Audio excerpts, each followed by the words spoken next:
Good morning all of you. कैसे हैं आप लोग? आई होप बहुत अच्छे होंगे और क्लासेस को एंजॉय कर रहे होंगे। आज हम लोग एनसीईआरटी की 8 नंबर क्लास को पढ़ने वाले हैं और डेली क्लासेस आप लोगों के लिए बेहद इंपॉर्टेंट होती हैं और ये क्लासेस आप लोगों को बहुत ज़्यादा मदद करने वाली हैं। और आपकी एनसीईआरटी की क्लासेस आप लोगों के लिए ज़्यादा महत्वपूर्ण क्यों है? बिकॉज हम लोग एनसीईआरटी जो पढ़ रहे हैं उसमें और बहुत सारे तथ्य मैं आप लोगों को अपनी तरफ से देती हूँ जो आप लोगों को आगे आने वाले एग्जाम में बहुत मदद करने वाला है। तो ये मत सोचिएगा कि आपने 6 क्लास की अगर एनसीईआरटी पढ़ रखी है तो ये क्लास आपके काम का नहीं है, या आप सिर्फ 6 क्लास की एनसीईआरटी पढ़ रहे हैं, बल्कि आप ये सोचिए कि आपको 6 क्लास की एनसीईआरटी के साथ साथ और बहुत सारी अच्छी बातें जानने को मिल रही हैं जो मैं अपने ज्ञान से आप लोगों को बता रही हूँ। तो आपका ये 6 क्लास आप लोगों को आगे सभी क्लास में मदद करने वाला है, इसलिए आप लोग बिल्कुल टेंशन फ्री होकर के और एकदम से क्लास को देखें। आप लोगों को इतना अच्छा ज्ञान हो जाएगा इतिहास का कि आप लोगों को बेहतर फील होगा। तो चलिए चलो शुरुआत करते हैं आज की क्लास की। और आज आपका है चैप्टर खुशहाल गांव और समृद्ध शहर। खुशहाल गांव और समृद्ध शहर आपके चैप्टर का नाम है, जिसमें आप सभी को पता है एनसीईआरटी की क्लास एक कहानी के साथ शुरू होती है। लोहार की दुकान पर प्रभाकर लोहारों को काम करते देख रहा था। एक छोटी सी बेंच पर कुल्हाड़ी और हंसिया जैसे कुछ औजार बेचने के लिए रखे थे। दूसरी ओर भट्टी जल रही थी। औजार बनाने के लिए 2 लोग लोहे की एक छड़ को गर्म कर उसे पीट रहे थे। प्रभाकर को ये सब बड़ा मजेदार लग रहा था और वो ये सारी चीजों को देख रहे थे। आगे इसी से रिलेटेड आपकी स्टोरी है, कह रहा है लोहे के औजार और खेती। हम लोग पहले पढ़ चुके हैं कि आपके जो लोहे के औजार हैं इन्होंने खेती को बहुत ही आसान बना दिया और कृषि में बहुत ही क्रांतिकारी परिवर्तन लेकर के आए। क्योंकि जब लोहे के औजार नहीं थे तब तांबे की चीजों का यूज होता था जो ज्यादा हार्ड नहीं होता, और हार्ड ना होने की वजह से हम उसका ज्यादा हथियार के रूप में यूज नहीं कर पाते थे। लेकिन जब हमने लोहे की खोज कर ली तब हम लोहे के हथियारों का, लोहे के औजारों का उपयोग करने लगे दैनिक जीवन में, जिससे कृषि का काम और सभी काम बहुत आसान हो गए। कृषि का उत्पादन बढ़ा। हमने पिछले के क्लास में पढ़ा भी कि लोहे के फाल का यूज करके गहरी जुताई हुई, जंगलों को साफ करना आसान हो गया। अब हम फसल बीज बोने की जगह हमने फसल की रोपाई शुरू कर दी, जिससे ज़्यादा उत्पादन हुए, पौधे ज़्यादा जीवित बचे और ज़्यादा उत्पादन होगा, अधिशेष होगा तो हम उसे बेचेंगे भी और बेचने से व्यापार और इससे नगर का विकास होता है। तो इस तरह से गांव और नगर में समृद्धि आती है और इसके लिए सबसे बड़ा रीजन क्या है? आपके लोहे के हथियार और लोहे के औजार। आगे बढ़ेंगे और देख सकते हैं हम लोग और क्या क्या खास बातें हैं लोहे के आने से जीवन में क्या बदलाव आए हैं। तो कह रहे हैं लोहे का प्रयोग आज एक आम बात है। लोहे की चीजें हमारी रोजमर्रा की जिंदगी का हिस्सा बन गई हैं। इस उपमहाद्वीप में लोहे का प्रयोग लगभग 3000 साल पहले शुरू हुआ, यानी कि आज से लगभग 1000 साल पहले आपका महापाषाण संस्कृति के टाइम पीरियड में लोहे का प्रयोग शुरू हो गया था। हम लोगों ने महापाषाण संस्कृति को पढ़ा है, जिसमें हमने पढ़ा था कि कब्रों को बड़े बड़े पाषाणों से या बड़े बड़े शिलाखंडों से घेर दिया जाता था। इसी को महापाषाण संस्कृति कहा जाता है और वहाँ के लोगों के द्वारा लोहे के औजार, लोहे के हथियारों का उपयोग किया जाता था। वहीं से ही लोहे के उपयोग की शुरुआत हो चुकी है और ये अब तक का जो सफर है ये काफी आगे बढ़ चुका है, जिसमें लोहे का बड़े पैमाने पे यूज होने लगा है, जिससे उत्पादन का काम और सारे काम काफी आसान हो गए हैं। इस महाद्वीप में लोहे का प्रयोग लगभग 3000 साल पहले शुरू हुआ। महापाषाण कब्रों में लोहे के औजार, हथियार बड़ी संख्या में मिले हैं। इनके बारे में तुम अध्याय 4 में पढ़ चुके हो। अध्याय 4 में हमने पढ़ा है कि महापाषाण संस्कृति ग्रामीण संस्कृति थी, लोग पढ़े लिखे नहीं थे और ये लोहे के औजारों और हथियारों का उपयोग करते थे और बहुत कम कृषि करते थे और बिल्कुल सिंपल साधारण से उनकी जिंदगी थी। जो कपड़े हैं उनकी विशेषता भी हमने देखी थी कि समाज में असमानता थी, कोई अमीर था, कोई गरीब था, कोई ज़्यादा जो है कीमती चीज़ों का यूज़ कर रहा था, जो गरीब था वो सस्ती चीज़ों का यूज़ कर रहा था। ये महापाषाण संस्कृति आपके दक्षिण की विशेषता है, वहाँ पे हमने सारी चीज़ें पढ़ी थी। आज हम लोग और कुछ बातें पढ़ेंगे। करीब 2500 वर्ष पहले लोहे के औजारों के बढ़ते उपयोग का प्रमाण मिलता है, यानी कि लगभग आज से 500 ईसा पूर्व में लोहे के औजारों का बड़े पैमाने पर उपयोग हुआ, जिसमें हमने पढ़ा कि 6ठी शताब्दी ईसा पूर्व में लोहे का उपयोग बड़े पैमाने पर किया गया, जिससे कृषि का काम आसान हुआ, कृषि का काम बहुत ज़्यादा बढ़ा, उत्पादन भी बढ़ा, लोगों की मेहनत भी बढ़ी। सारी चीज़ें हम पढ़ चुके हैं। आगे कह रहा है कि आपका जो है 2500 वर्ष पहले जब लोहे के औजारों के बढ़ते उपयोग का प्रमाण मिलता है, इससे या इसमें जंगलों को साफ करने के लिए कुल्हाड़ियों और जुताई के लिए हलों का फाल शामिल है। अध्याय 5 में तुमने पढ़ा था कि लोहे के फाल के इस्तेमाल से कृषि उत्पादन बढ़ गया था। बिल्कुल हम लोग पढ़ चुके हैं कि लोहे के फाल के उपयोग से कृषि उत्पादन बढ़ गया था। लोहे की हथियार से हमने जंगलों को और बड़े बड़े पेड़ों को बहुत आसानी से काटा और जिसकी वजह से उत्पादन बढ़ा, और उत्पादन बढ़ेगा तो निश्चित ही आपके व्यापार भी बढ़ेगा और नगर का विकास भी बढ़ेगा। आगे कह रहा है समृद्ध गांव के बिना राजाओं तथा उनके राज्यों के बने रहना मुश्किल है। यानी कि जब तक गांव में समृद्धि नहीं होगा, उत्पादन नहीं होगा, अगर उत्पादन नहीं होगा, उत्पादन अधिशेष नहीं होगा तो जनता राजा को टैक्स कैसे देगी, और अगर टैक्स नहीं देगी तो राजा के पास पैसे नहीं आएंगे, और पैसे नहीं आएंगे तो राजा समृद्ध और शक्तिशाली नहीं होगा। यानी कि राजा तभी शक्तिशाली या समृद्ध हो सकता है जब उसकी जनता समृद्ध होगी, गांव समृद्ध होगा। आज भी वही बातें लागू होती हैं। तो ये चीजें कह रहा है कि ये विकास कैसे निर्भर हुआ या कैसे संभव हुआ, जब ग्रामीण जो जनसंख्या है वो आत्मनिर्भर हुई, गांव जो है हमारा समृद्ध हुआ था। इसी में आप देखेंगे और क्या बातें हैं। तो कह रहे हैं जिस समृद्ध गांव के बिना राजाओं तथा उनके राज्यों का बने रहना मुश्किल था। जिस तरह कृषि के विकास से नए औजारों तथा रोपाई महत्वपूर्ण कदम थे, उसी प्रकार सिंचाई भी काफी उपयोगी साबित हुई। इस समय सिंचाई के लिए नहरें, कुएं, तालाब और कृत्रिम जलाशय बनाए गए। यानी कि इस समय सिंचाई के लिए नहरें भी बनाई गई, कुएं भी बनाए गए, तालाब भी बनाए गए तथा कृत्रिम जलाशय भी बनाए गए। यानी कि मानव द्वारा आज है अलग अलग तरह के जलाशय का निर्माण किया गया। चलिए आगे देख लेते हैं और क्या है आज के चैप्टर में जो खास बातें हैं मैं आपको बताती हूँ कि ध्यान दीजिएगा। इस चार्ट में तुम्हें सिंचाई से आए परिवर्तन दिखाए गए हैं। खाली स्थानों में सही वाक्य भरो। लोगों द्वारा परिश्रम किया गया, किसानों को लाभ मिला क्योंकि अब उत्पादन की अनिश्चितता घट गई थी। कर अदा करने के लिए किसानों का जो उत्पादन है वो बढ़ गया था। राजाओं ने सिंचाई की योजना बनाई और धन खर्च किया। आगे देखते हैं और क्या बातें हैं जो आप लोगों को जाननी है। यहाँ पे दिया हुआ है आपका सेना, महल और किले बनवाने के लिए धन चाहिए थे और वे किसानों से कर लेते थे। यह सिंचाई से ही संभव था। इसके अलावा क्या करना है आपका कृषि उत्पादन बढ़ा। यहाँ पे आपको फिल करना है कि कौन कौन सी चीजें आप यहाँ भरोगे तो ये आसानी से आपका कंप्लीट हो जाएगा। राजा को सोने, सेना, महल और किले बनवाने के लिए धन चाहिए थे, वे किसानों से कर लेते थे और किसानों का जो लोहे का फाल है और इन सब का उपयोग करके उत्पादन लोग बढ़ा रहे हैं। यहाँ सिंचाई भी संभव था। कृत्रिम संसाधन से सिंचाई भी किया जाने लगा था। कृषि उत्पादन बढ़ रहा था, राजस्व भी बढ़ रहा था।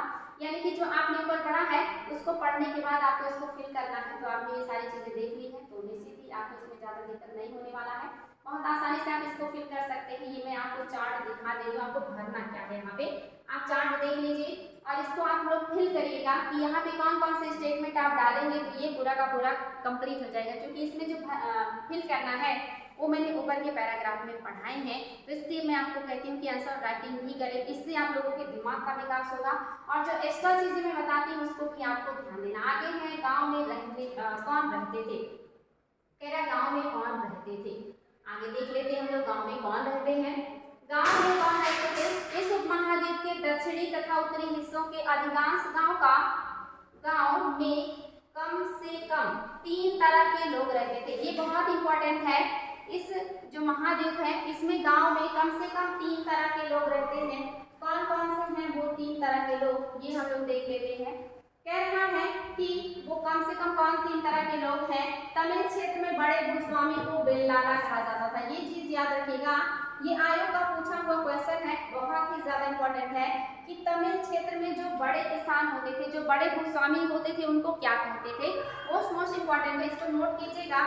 गांव में कह रहा कि 3 तरह के लोग रहते थे। तो हेडिंग कर सकते हैं आप कि गांव में कौन रहते थे या गांव में जो रहते थे उनके बारे में क्या खास बात है।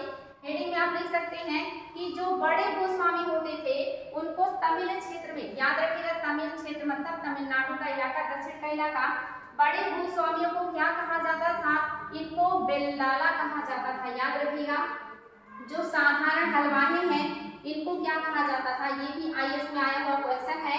इनको कहा जाता था उड़वार, ये याद रखिएगा, बहुत इंपॉर्टेंट है। भूमिहीन जो मजदूर हैं इनको क्या कहा जाता था और दास को क्या कहा जाता था। तो भूमिहीन जो मजदूर है इनको कडेसियर कहा जाता था और दासों को कहा जाता था अदुमई। ये चीज याद रखिएगा। पहला जो पॉइंट है आपका बड़े भूस्वामी, बड़े भूस्वामी, इसको याद रखिएगा, बहुत इंपॉर्टेंट है। इनको क्या कहा जाता है तो इनको कहते थे आपके बड़े भूस्वामी को बेलाला।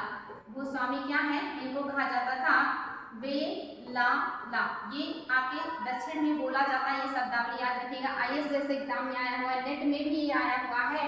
इसके अलावा दूसरे नंबर पे आपके हलवाही हैं, साधारण हलवाही हैं, साधारण हलवाही। इनको क्या कहा जाता था, जो मोस्टली हल का उपयोग करके कृषि करते थे, इनको क्या कहा जाता था, ये चीज याद रखिएगा। इनको कहा जाता था आपका उड़वार। उड़वार ये बहुत इंपॉर्टेंट है, ये तथ्य आप लोगों को बिल्कुल नोट करने हैं। तीसरे नंबर पे आपके आते हैं भूमिहीन मजदूर, जिनके पास भूमि नहीं है, ऐसे मजदूर क्या कहलाते थे, तो आपके भूमिहीन मजदूरों को क्या कहा जाता था, ये भी आपके लिए वेरी वेरी इंपॉर्टेंट तथ्य है। इनको कहा जाता था कड़ैसियर। कड़ैसियर, कड़ैसियर कहते थे। और लास्ट में आपका बचा दास। दास को क्या कहा जाता था, अधमई। अधमई वेरी वेरी इंपॉर्टेंट है बच्चों, ये कई बार आयोग के द्वारा दिया गया है। एक तरफ ये दे देते हैं वर्ड्स, दूसरी तरफ किसको क्या संबोधित किया जाता था, पुट की सहायता से मिलान कीजिए, या कौन सा सम्मिलित नहीं है, इंडिविजुअल भी ये पूछेंगे, इसलिए मैंने इसको अलग से लिखा है, इसको हेडिंग करके जरूर आप लोग नोट कर लीजिएगा। आगे का इंपॉर्टेंट पॉइंट देखिएगा, देश के उत्तरी हिस्से में, ये उत्तरी हिस्से की बात कर रहा है, ये दक्षिणी का था, ये उत्तरी का है। उत्तरी हिस्से में गांव का प्रधान व्यक्ति जो होता था, गांव का जो प्रधान व्यक्ति होता था यानी कि मुखिया होता था, इसको ग्राम भोजक कहा जाता था। ग्राम के मुखिया को ग्राम भोजक कहते थे। उत्तरी क्षेत्र में जो गांव का मुखिया होता था, गांव का प्रधान होता था, ग्राम भोजक कहलाता था। Very very important. अक्सर एक ही परिवार के लोग इस पद पर कई पीढ़ियों तक बने रहते थे, यानी कि ये कैसा हो गया, आनुवांशिक पद हो गया, वंशानुगत हो गया, यानी कि वंश परंपरा पर आधारित है। जो व्यक्ति प्रधान है उसकी मृत्यु के बाद उसका बेटा प्रधान बन सकता है, या उसकी मृत्यु के बाद फिर उसका बेटा प्रधान बनेगा। ये आनुवांशिक या इसको वंशानुगत भी कह सकते हैं। आगे कुछ और बातें हैं जो आईएएस और नेट में पूछी गई हैं, वो मैंने आप लोगों के लिए नोट की हैं, जो आपकी 6th क्लास में नहीं है, आपको और बड़े क्लास में देखने को मिलेगा। ये आयोग के द्वारा पूछा गया है। साला भोग क्या है, साला भोग क्या है, ये देखिएगा। ये विद्यालय को भूमि जो दान में दी जाती थी उसको कहा जाता था साला भोग। विद्यालय को भूमि जो दान में दी जाती थी, जो दान में दी जाती थी उसी को कहते थे, दी जाती थी, इसी को कहा जाता था साला भोग। वेरी वेरी इंपॉर्टेंट है, कई बार पूछा गया है, अगर ध्यान नहीं देंगे तो गलत जरूर होगा ये। ब्रह्मदेव क्या है, दक्षिण के क्षेत्रों में जो ब्राह्मण को दान में दी गई भूमि, ब्राह्मण को दान में दी गई भूमि, दान में दी गई भूमि को कहा जाता था ब्रह्मदेव। और वेल्लन बगाई, वेल्लन बगाई ये कौन सा जो है भूमि है, ये गैर ब्राह्मण किसान को दी गई भूमि, गैर ब्राह्मण किसान को दान में दी गई भूमि है, दान में दी गई भूमि को कहा जाता था वेल्लन बगाई। वेरी वेरी इंपॉर्टेंट ये शब्दावलियां हैं जो आईएएस नेट जैसे एग्जाम में पूछे जाते हैं, इनको ध्यान दीजिएगा। अगला है देवदान, या इसी को तिरुनम डक्कनी भी कह सकते हैं, तिरुनम डक्कनी भी कह सकते हैं, या डक्कनी भी कह सकते हैं, इसी को देवदान भी कहा जाता है। ये साउथ का वर्ड है। ये क्या है, मंदिरों को दी गई भूमि, मंदिरों को दान में दी गई भूमि को कहा जाता है, याद रखिएगा, इसको देवदान भी कहा जाता है और इसको तिरुनम डक्कई भी कहा जाता है। और ये भी आयोग के द्वारा कई बार पूछा गया, इंडिविजुअल भी और गुट में भी। पल्ली चंदनम क्या है, पल्ली चंदनम क्या है, जैन संस्थानों को दान में दी गई भूमि, जैन संस्थानों को दान में दी गई भूमि, दान में दी गई भूमि को कहा जाता है आपका, याद रखेगा, पल्लिच चंदनम, पल्लिच चंदनम कहेंगे। ये सारे वर्ड याद रखिएगा, बहुत ही ज्यादा इंपॉर्टेंट है। इसको क्या भूमि दान में दी गई थी और उसको क्या शब्दावलियां बुलाई जाती थी, बहुत ज्यादा इंपॉर्टेंट है। इसको कई बार आयोग ने पूछा है, आईएएस पीसीएस नेट जैसे एग्जाम में क्वेश्चन आए हुए हैं, इसीलिए यहाँ आप लोगों के लिए नोट किए गए हैं, इनको जरूर अपने नोट में शामिल कीजिएगा। क्लास सुनने के दरमियान आप लोग ध्यान से क्लास को देख सकते हैं, सुन सकते हैं, समझ सकते हैं और दोबारा से क्लास को सुन करके नोट्स बना सकते हैं, जो कि नोट्स बनाना आप लोगों के लिए मस्ट है। नोट्स जरूर बनाइएगा, बहुत ही ज़्यादा इंपॉर्टेंट है। आगे कह रहा है कि जो ग्राम भोजक है इनका पद आनुवांशिक होता था। ग्राम भोजक के पद पर आमतौर पर गांव का सबसे बड़ा भूस्वामी होता था। साधारणतः इनकी जमीन पर इनके दास और मजदूर काम करते थे। याद रखिएगा, जो उत्तर में ग्राम भोजक है यानी कि गांव का प्रधान है, इनका जो पद है ये आनुवांशिक है और इनके जमीन पे जो दास हैं मजदूर हैं ये काम किया करते थे। इसके अतिरिक्त ये प्रभावशाली होने के कारण प्रायः राजा भी कर वसूलने का काम इन्हें ही देते थे। ये जो कि बहुत ज्यादा प्रभावशाली होते थे, इसलिए क्या कर रहे हैं, कर वसूल करके राजा को देने का भी काम करते हैं। इसके अलावा और क्या करते हैं, ये न्यायाधीश का काम भी करते हैं। वेरी वेरी इंपॉर्टेंट तथ्य है, ये न्यायाधीश का भी काम कर रहे हैं और कभी कभी पुलिस का काम भी करेंगे। ये चीज बहुत इंपॉर्टेंट है। लगान वसूल के राजा को देंगे, न्याय का काम करेंगे, पुलिस का काम करेंगे, वंशानुगत है, दास और मजदूर इनके मतलब जो है यहाँ काम करते हैं, मजदूरी करते हैं। ये सारे ग्राम भोजक से जुड़ा हुआ शब्द है, याद रखिएगा। ग्राम भोजक को के अलावा अन्य स्वतंत्र कृषक भी होते थे। ये भी आयोग का पूछा हुआ क्वेश्चन है कि जो स्वतंत्र कृषक होते थे जिन पर किसी का नियंत्रण नहीं होता था वो क्या कहलाते थे, ये गृहपति कहलाते थे। ये पॉइंट याद रखिएगा। गृहपति कौन कहलाते थे, जो स्वतंत्र कृषक होते थे वो गृहपति कहलाते थे। आगे क्या नाम है, इसमें ज्यादातर छोटे किसान होते थे। ये जो है छोटे किसान हैं, छोटे किसानों को गृहपति कहा जाता है, जो स्वतंत्र कृषक हैं ऐसे लोगों को।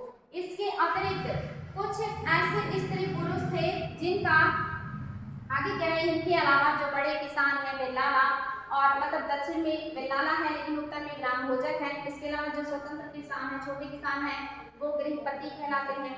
इसके अलावा कह रहे हैं कि ऐसे स्त्री पुरुष जिनके पास अपनी जमीन नहीं होती थी उनमें दास कर्मकार आते थे। जिनके पास अपनी जमीन नहीं होती थी उसमें दास भी आते हैं और कर्मकार भी आते हैं।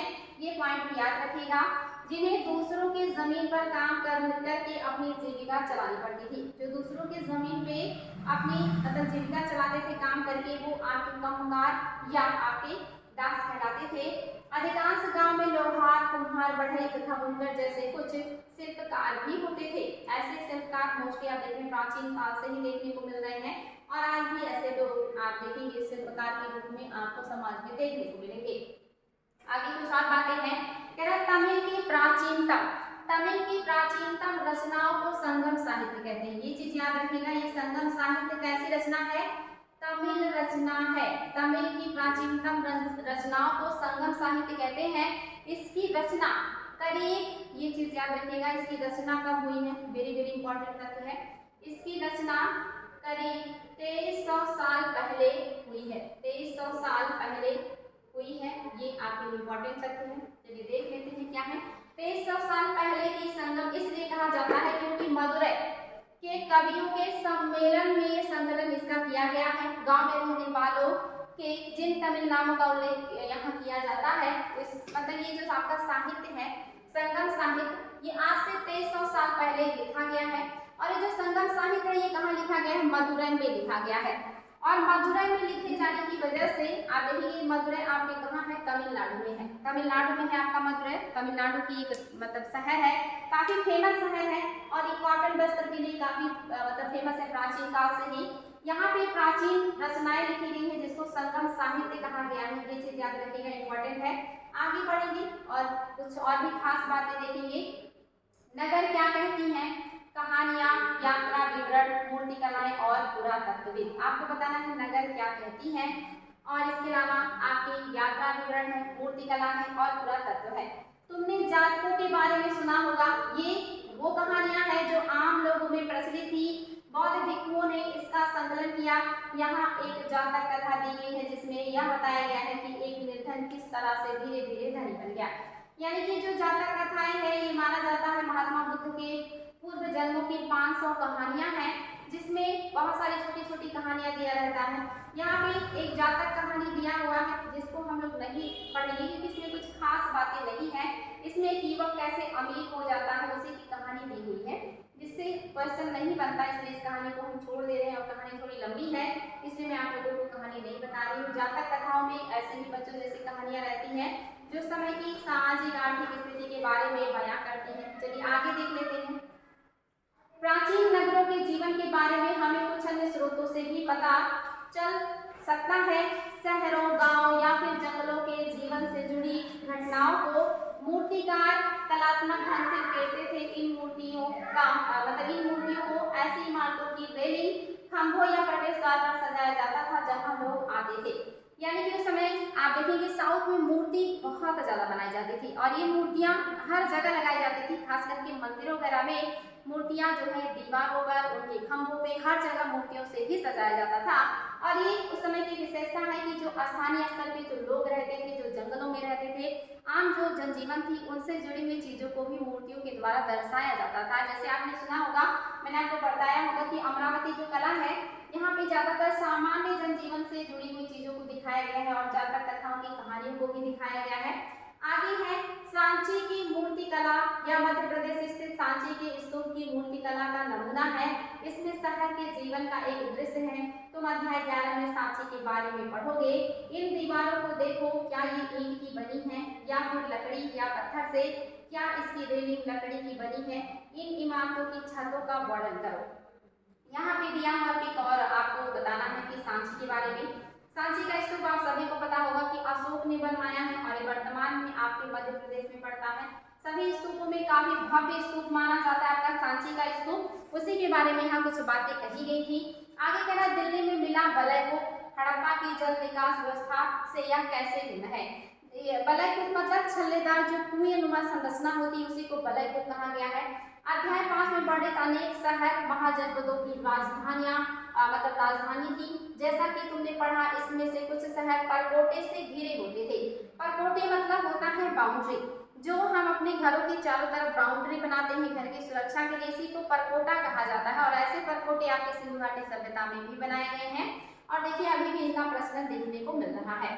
जैसा कि तुम ऊपर के चित्र में देख रहे हो, अनेक शहरों में बलयकूप मिले हैं। ये जो आपके बलयकूप हैं, ये छल्लेदार कुएं हैं। बलयकूप गुसलखाने, नाली या कूड़ेदान के लिए प्रयुक्त होते थे। इन बलयकूपों का उपयोग किस लिए होता है? गुसलखाने के लिए होता है, यानी कि जहाँ पे लोग स्नान वगैरह करते हैं। नाली के लिए भी होता है और कूड़ेदान के रूप में भी इसका उपयोग किया जाता है। प्राय यह बलयकूप लोगों के घरों में होते थे। ये मोस्टली कहाँ होते थे? लोगों के घरों में होते थे, घरों के अंदर होते थे। महलों, बाजारों या आम घरों के अवशेष बहुत कम मिले हैं। ये संभवतः लकड़ी, मिट्टी व कच्ची ईंटों या छप्पर के बने होने के कारण ये ज्यादा समय तक टिक ना पाए हो। यानी कि आम घरों के अवशेष बहुत कम मिलते हैं। क्यों कम मिलते हैं? क्योंकि ज्यादातर पहले के टाइम में जो घर बनाए जाते थे, मिट्टी के बनाए जाते थे, लकड़ी के बनाए जाते थे, जो समय के साथ नष्ट हो जाते हैं और शायद इसीलिए इनका अवशेष आज उतना देखने को नहीं मिलता है। आगे कह रहा है कि भविष्य में पुरातत्वविद इनकी खोज कर सकते हैं, क्योंकि आज भी खुदाई जारी है, आज भी रिसर्च जारी है, नई नई चीजें मिलती रहती हैं। हो सकता है आगे और भी बहुत सारी चीजें हमें देखने को मिले। इन शहरों के बारे में वहां गए नाविकों तथा यात्रियों के विवरणों द्वारा भी पता चलता है। ऐसा ही एक विस्तृत विवरण किसी अज्ञात यूनानी नाविक का है। जिन जिन कह रहे हैं ऐसी जो जानकारियां हैं वो हमें, जो यहाँ विदेशी आते थे वो भी यहाँ के बारे में बताते थे। उससे भी बहुत आसानी से हमें बहुत सारी चीजें जानने को मिल जाती थी प्राचीन काल के टाइम में। और ऐसे ही एक विदेशी यात्री का विवरण है यहाँ पे, जिसने कुछ देखा है या बताया है भारत के बारे में। कह रहा है बेरी गाजा, जिसको भरूच भी कहा जाता है, का यूनानी नाम है। यानी कि भरूच को यूनानी में बेरी गाजा कहा जाता था। और भरूच आप सभी को पता है गुजरात का बहुत ही फेमस बंदरगाह है प्राचीन काल का। कह रहा है बेरी गाजा की सकरी खाड़ी में समुद्र से आने वालों के लिए नाव चला पाना बहुत मुश्किल होता था। राजा के द्वारा नियुक्त कुशल और अनुभवी स्थानीय मछुआरे ही यहाँ जहाज ला सकते थे। बेरी गाजा में शराब, ये चीज याद रखिएगा, बहुत इंपॉर्टेंट है। मैं इसको हाईलाइट कर दे रही हूँ कि कौन सी चीजें हैं जो निर्यात की जाती थी और कौन सी चीजें हैं जो आयात की जाती थी। ये पॉइंट ध्यान दीजिएगा। बेरी गाजा में शराब, तांबा, टिन, शीशा, मूंगा, पुखराज, कपड़े, सोने और चांदी के सिक्कों का आयात होता था। प्राचीन काल में हम विदेशों से मंगाते क्या थे? ये क्वेश्चन आया हुआ कि बेरी गाजा बंदरगाह से हम क्या मंगाते थे। देखिए शराब मंगाते थे, विदेशी शराब, तांबा भी मंगाते थे, टीन भी मंगाते थे। तांबा और टीन तो आपने सिंधु घाटी सभ्यता में भी देखा मंगाया जाता था। शीशा भी मंगाते थे, मूंगा भी मंगाते थे, आपका पुखराज जो कि कीमती पत्थर है, कपड़े, सोने और चांदी के सिक्के भी आयात करते थे हम।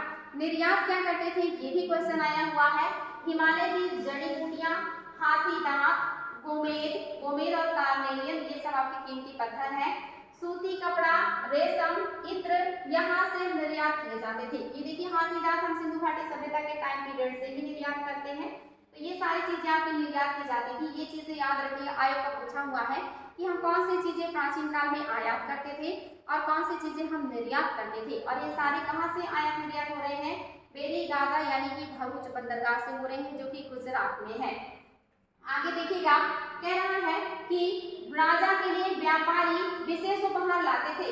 इसमें चांदी के बर्तन, जो राजा के लिए उपहार लाते थे व्यापारी, क्या क्या होता था, चांदी के बर्तन होते थे, गायक किशोर होते थे, सुंदर औरतें होती थी, अच्छी शराब होती थी और उत्कृष्ट महीन कपड़े शामिल थे। यानी कि जो भी व्यापारी आते हैं वो राजा को इम्प्रेस करने के लिए उनको कुछ ना कुछ तोहफे उपहार देते थे, और इन उपहारों में क्या क्या शामिल होता था ये भी आप लोग देख सकते हैं। सारे लग्जरियस चीजें हैं जो समय में राजा लोगों के लिए लाया जाता था व्यापारियों के द्वारा। आगे कह रहा है, पत्तनों पर वह गया, यानी कि जो आपकी व्यापार मतलब एक ऐसे यात्री का विवरण है जिसने भारत के बारे में लिखा है, उसने क्या लिखा है, यानी कि वो पत्तनों पर गया, उन सभी के बारे में उसने लिखा। मानचित्र 7 में आप भरूच को ढूंढ सकते हैं। अब उसके बारे में दिए गए वर्णन को पढ़ो। यहाँ पे जो उन्होंने वर्णन दिया उसके बारे में कुछ बातें लिखी हैं। कह रहा है, सिक्के, पृष्ठ 82 पर दी गई कहानी से तुमने देखा कि किस तरह सिक्कों के आधार पर संपत्ति का मूल्यांकन किया गया। पुरातत्वविदों को इस युग के हजारों सिक्के मिले हैं। सबसे पुराने आहत सिक्के थे। ये याद रखिएगा, आहत सिक्के क्या हैं। सबसे प्राचीन सिक्के हमारे जो है इसको आहत सिक्का कहा जाता है। इसको आहत क्यों कहा जाता है, क्योंकि इस पर ठप्पे मार करके बनाए गए हैं, इसको आहत करके बनाए गए हैं, इसीलिए इसको आहत सिक्के कहा जाता है। इसीलिए अगर आए एग्जाम में कि सबसे पुराने सिक्के हमारे क्या थे, तो आहत मुद्राएं थे। किसके बने थे, तो सबसे पुराने आहत मुद्राएं चांदी की बनी है, बाद में ये तांबे के भी बनने लगे थे। तो ये चीजें याद रखिएगा, बहुत इंपॉर्टेंट है। लगभग कब ये शुरू हुई है, 500 साल तक इन सिक्कों का प्रचलन बना रहा था, और वो भी 6वीं शताब्दी ईसा पूर्व में शुरू हुए हैं। इसका चित्र नीचे दिया गया है। चांदी या तांबे के सिक्के पर विभिन्न आकृतियों को आहत कर बनाए जाने के कारण इसको आहत सिक्का कहा जाता है। यानी कि चांदी या तांबे के जो धातु होते हैं उन पर आकृतियां बनाई जाती हैं, और ये आकृतियां कैसे बनाई जाती हैं, आहत करके, चोट पहुंचा के उस पर, इस वजह से इसको कहा गया है आहत मुद्राएं। चलिए देख लेते हैं और क्या बातें हैं इसी आहत मुद्राओं के बारे में भी यहाँ पे दिया हुआ है कि आहत मुद्राएं कैसे बनती थी। ये आपके सामने है आहत मुद्राएं। आप देखिए इस पे जो डिजाइन है ये ठप्पा मार के बनाए गए, यानी कि इस पे ताकत का यूज किया गया है, सांचे में ढाले गए हैं और ताकत का यूज करके ठप्पा मार के बनाए गए हैं। इसलिए इनको पंचमात्र सिक्का भी कहा जाता है और आहत मुद्राएं भी कहा जाता है। इन पर जो है तरह तरह के फिगर बने होते थे, मार्क्स बने होते थे, इसलिए इसको पंचमात्र सिक्का भी कहते हैं। कह रहा विनिमय के अन्य साधन, खरीद बिक्री के और कौन कौन से साधन थे। इसमें है संगम साहित्य की इस छोटी सी कविता को पढ़ो। खेतों के सफेद धान गाड़ियों पर लादे जाते हैं, नमक के लिए लंबे लंबे रास्ते, चांदी सी सफेद रेत पर परिवार को समेटे, कहीं पीछे छूट ना जाए शहरों से नमक के सौदागरों के, यूं चले जाने से सिर्फ सन्नाटा रह जाता है। समुद्र के किनारे नमक का बहुत ज्यादा उत्पादन होता था। व्यापारी जो है किस चीज से इसका विनिमय करते थे, किस तरह यात्रा कर रहे थे, ये सारी चीजें यहाँ पे दी हुई है। छोटे छोटे बच्चों के लिए है जिसमें हमें ज्यादा ध्यान नहीं देना है। आगे कह रहा है नगर अनेक गतिविधियों के केंद्र। नगर अनेक गतिविधियों के केंद्र होते हैं, प्राचीन काल से ही आज भी हैं। कह रहा है कि अक्सर नगर कई कारणों से महत्वपूर्ण हो जाते हैं। क्यों नगर महत्वपूर्ण होते हैं आप ये बता सकते हैं। उदाहरण के लिए मथुरा को ले लीजिए एग्जाम्पल के तौर पे, यह 2500 साल से भी ज्यादा समय से एक महत्वपूर्ण नगर था। मथुरा आपका 50 से लगभग देखेंगे 500 ईसा पूर्व से ही मथुरा महत्वपूर्ण नगर के रूप में उभर कर सामने आया। कह रहा है कि क्योंकि यह यातायात और व्यापार के दो मुख्य रास्तों पर स्थित था। ये व्यापार और यातायात के दो मुख्य रास्तों पर स्थित है, इसलिए ज्यादा महत्वपूर्ण है। इनमें से एक रास्ता उत्तर पश्चिम से पूर्व की ओर, दूसरा उत्तर से दक्षिण की ओर जाता था। यानी कि एक रास्ता उत्तर से दक्षिण को जाता था और एक पूर्व से पश्चिम से जाता था, और दोनों के रास्ते पर पड़ता था आपका मथुरा, इसलिए ज्यादा महत्वपूर्ण है। शहर के चारों ओर किलेबंदी थी। इसमें अनेक मंदिर थे। आसपास के किसान तथा पशुपालक शहर में रहने वालों के लिए भोजन जुटाते थे। मथुरा बेहतरीन मूर्ति बनाने का केंद्र था। आप सभी को पता है मथुरा में बेहतरीन मूर्तियां बनती थी, जिसको मथुरा कला के नाम से जाना जाता है। कुषाण काल में मथुरा बहुत ही बेहतरीन मूर्ति कला निर्माण का एक केंद्र था। मथुरा कला के बारे में आप सभी को पता होगा कि लाल बलुआ पत्थर का यूज करके यहाँ पे मूर्तियां बनाई जाती थी और ये जैन, बौद्ध और आपके हिंदू धर्म, तीनों धर्मों की मूर्तियां इसमें बनती थी। ये चीज याद रखिएगा। जो मथुरा है ये कुषाण काल में एक महत्वपूर्ण केंद्र है मूर्ति निर्माण का, और एक कुषाणों की दूसरी राजधानी भी है। कुषाणों की दो राजधानियां थी, एक था आपका पेशावर और एक था आपका मथुरा। तो ये याद रखिएगा। जिसमें से जो आपका मथुरा है ये इनकी धार्मिक राजधानी थी। मथुरा इनकी धार्मिक राजधानी थी। जो आपकी मथुरा मूर्ति कला है ये लाल बलुआ पत्थर का बनता था। ये एग्जाम में आया हुआ है, कैसे बनता था? तो लाल बलुआ पत्थर का बनता था आपका मथुरा मूर्ति कला। लाल बलुआ पत्थर का ये बनता था, याद रखिएगा। इसके अलावा आप देखेंगे आपका जो मथुरा मूर्ति कला है ये जैन धर्म से भी जुड़ा है, जैन से भी जुड़ा है और आपका बौद्ध से भी जुड़ा है। जैन, बौद्ध और हिंदू तीनों धर्मों की मूर्तियां इसमें बनाई जाती थी। मूर्तियां आध्यात्मिक होती थी, शांत मुद्रा में होती थी और इसीलिए इसको मथुरा कला कहा जाता है मूर्तियों का, क्योंकि ये मथुरा में बनाया जाता था। याद रखिएगा, बहुत इंपॉर्टेंट है। मथुरा एक धार्मिक केंद्र है, एक धार्मिक केंद्र है, कुषाणों की दूसरी राजधानी है। मथुरा मूर्ति कला यही डेवलप हो रही है जो तीन धर्म से जुड़ी है और लाल बलुआ पत्थर का बनता था। कुषाणों ने मथुरा कला को संरक्षण दिया था, याद रखिएगा कुषाणों ने इसको संरक्षण दिया हुआ है। यहाँ पे बौद्ध विहार भी मिले हैं, जैन मंदिर भी मिले हैं। यह कृष्ण भक्ति का एक महत्वपूर्ण केंद्र भी है। सभी को पता है कि मथुरा कृष्ण भक्ति का एक महत्वपूर्ण केंद्र था, आज भी है। यहाँ से आप देख रहे हैं बौद्ध विहार और आपके जैन मंदिर भी देखने को मिलते हैं। तो आपका मथुरा एक धार्मिक नगर था, धार्मिक स्थल था जो उत्तर से दक्षिण और आपके पूर्व से पश्चिम जाने वाले रास्ते पर पड़ता था। आगे करा, मथुरा में प्रस्तर खंडों तथा मूर्तियों पर अनेक अभिलेख मिले हैं। आमतौर पर ये सारी चीजें अपनी मथुरा कला के बारे में देखी। तो बच्चों आज थोड़ा सा टेक्निकल समस्या हो रही है तो क्लास को यहीं पे रोक रहे हैं। बाकी बचे हुए जो पॉइंट्स हैं उसको हम लोग नेक्स्ट डे देख लेंगे ताकि आप लोगों को कोई समस्या ना हो। इतना पढ़िएगा, इसको नोट कीजिएगा। बाकी की जो बातें हैं उसको नेक्स्ट डे हम पढ़ेंगे और क्वेश्चन को भी सॉल्व करेंगे। तो पीछे की क्लासेस का रिविजन भी करते रहिए और खूब अच्छे से नोट्स बनाइए। आप लोगों के उत्तर भी डेली आते रहे, देख करके अच्छा लगता है कि आप लोग मेहनत कर रहे हैं, प्रोग्रेस कर रहे हैं। ईश्वर आप लोगों को सफलता दे। इन्हीं शुभकामनाओं के साथ इस क्लास को आज यही रोक रहे हैं। थोड़ी समस्या है, कल हम लोग फिर मिलेंगे इसी के पॉइंट के साथ। Thank you so much.